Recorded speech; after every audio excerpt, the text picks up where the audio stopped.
గురుభ్యో నమః. శుక్లాంబరధరం విష్ణుం శశివర్ణం చతుర్భుజం ప్రసన్నవదనం ధ్యాయేత్ సర్వవిఘ్నోపశాంతయే. గురుబ్రహ్మా గురుర్విష్ణు గురుర్దేవో మహేశ్వరః గురు సాక్షాత్ పరబ్రహ్మ తస్మై శ్రీ గురవే నమః. శృతిస్మృతిపురాణానామాలయం కరుణాలయం నమామి భగవత్పాదం శంకరం లోకశంకరం. వాగర్ధావివ సంపృక్తౌ వాగర్ధ ప్రతిపత్తయే జగతః పితరౌ వందే పార్వతీ పరమేశ్వరౌ. వందే పార్వతీ పరమేశ్వరం. సౌందర్యలహరి శ్లోకాల విపుల భావాన్ని గ్రహించడానికి ఈ వీడియోని వీక్షిస్తున్న మీ అందరికీ నా నమస్కారములు తెలియజేసుకుంటున్నాను. అలాగే సౌందర్యలహరి యొక్క విపుల భావాన్ని రచించినటువంటి గ్రంథకర్తలకు ప్రవచనకర్తలకు అందరికీ నా నమస్కారములు తెలియజేసుకుంటున్నాను. మా గురువు గారైన శ్రీ జ్ఞానేశ్వరాంబ గారి పాదములకు నమస్కరించి వారి ఆశీస్సులను అర్థిస్తూ సౌందర్యలహరిలోని 52వ శ్లోకం యొక్క విపుల భావాన్ని అమ్మవారు నాకు ఇచ్చిన శక్తి మేరకు జ్ఞానము మేరకు తెలియజేయడానికి ప్రయత్నం చేస్తాను. సౌందర్యలహరిలోని 52వ శ్లోకము ఈ విధంగా ఉంటుంది. గతే కర్ణాభ్యన్నం గరుత ఇవ పద్మాని దదతి పురాం భేతుశ్చిత్త ప్రసమరస విద్రావణ ఫలే ఇమే నేత్రే గోత్రా దరపతి కులోత్తం సకలికే తవా కర్ణాకృష్ట స్వరసర విలాసం కలయతః. ఈ శ్లోకం యొక్క స్థూల భావాన్ని ఒకసారి పరిశీలిద్దాం. భూమిని ధరించు పర్వతరాజైన హిమవంతుని వంశం యొక్క సిగపై ధరించడి పువ్వు మొగ్గ అయిన పార్వతి, చెవుల వరకు సాగినటువంటి నీ కనురెప్పల వెంట్రుకలు, బాణమునకు ఇరువైపులా కట్టబడినటువంటి గద్ద ఈకల వలె ఉండి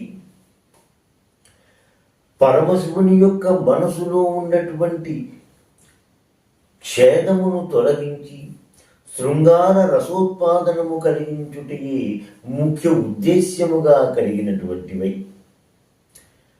మన్మధుని యొక్క పూర్తిగా లాగబడినటువంటి బాణము యొక్క అందమును సంతరించుకొని విరాజిల్లుచున్నవి. ఈ శ్లోక భావములకు దగ్గరగా ఉండేటువంటి తెలుగు అనువాద పద్యాన్ని ఒకసారి పరిశీలిద్దాం. వీణుల అంకముంబురగు విస్తృత నేత్రల తోడుగన్ పుటం కంకపత్రమున్ పోలుచు శంభుని చిత్రమున్ ప్రియములన్ నిరుపంగపూనిన పుష్పసరాసము అమ్ముగన్ తలంతును నిన్ను సాదరమ్ముగన్ మమున్ కృపతోడుగా కావు మమ్మిలన్.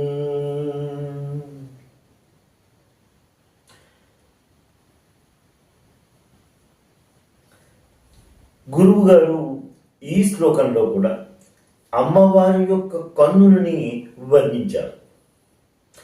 క్రిందటి శ్లోకములు అమ్మవారి యొక్క కను బొమ్మలను, దాని క్రింద ఉన్నటువంటి నల్లటి కన్నులను వర్ణించినటువంటి గురువు గారు ఈసారి ఈ శ్లోకంలో అమ్మవారి యొక్క కను రెప్పల గురించి వర్ణిస్తూ ఆ కనురెప్పలు పూర్తి వరకు చెవుల వరకు లాగబడినటువంటి మన్మధుని బాణము యొక్క కంక పత్రముల వలె అందముగా ఉన్నాయి అంటూ వర్ణించారు.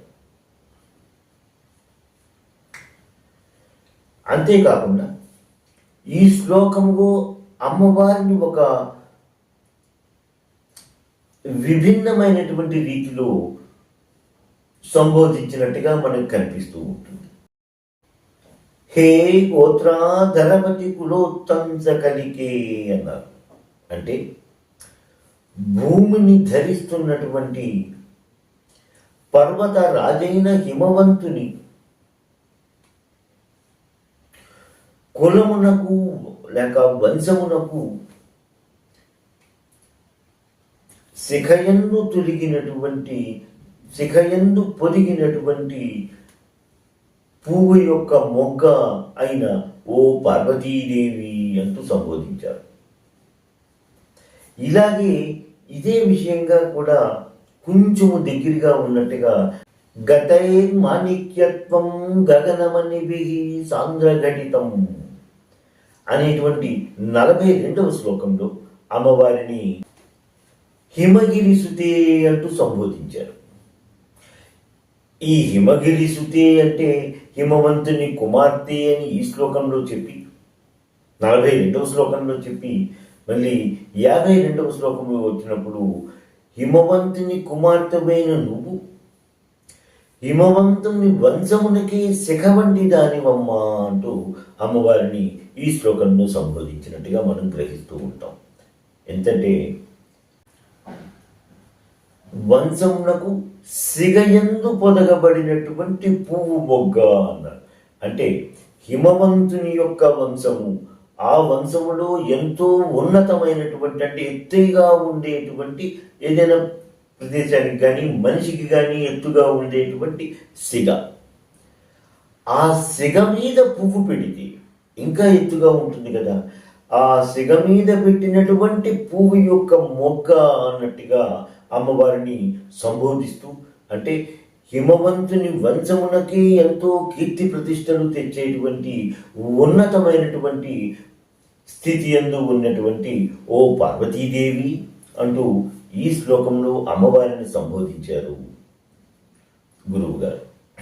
గతే కర్ణాభ్యన్నం గరుత ఇవ పక్ష్మామి దద తవ ఇవే నేత్రే కర్ణాభ్యర్ణం గరుత ఇవ పక్ష్మాని దదతం ఇవహ గరుత ఇవహ అని కానీ మనం చెప్పుకుంటూ ఉంటే, నా హృదయ కమలమునందు కదులుచున్నటువంటి నీ యొక్క కన్నుల యొక్క కనుబొమ్మలు, కనురెప్పలు చెవుల వరకు సాగినటువంటివై, కనురెప్పల వెంట్రుకలు గద్ద ఈకల వలె ఉన్నవై,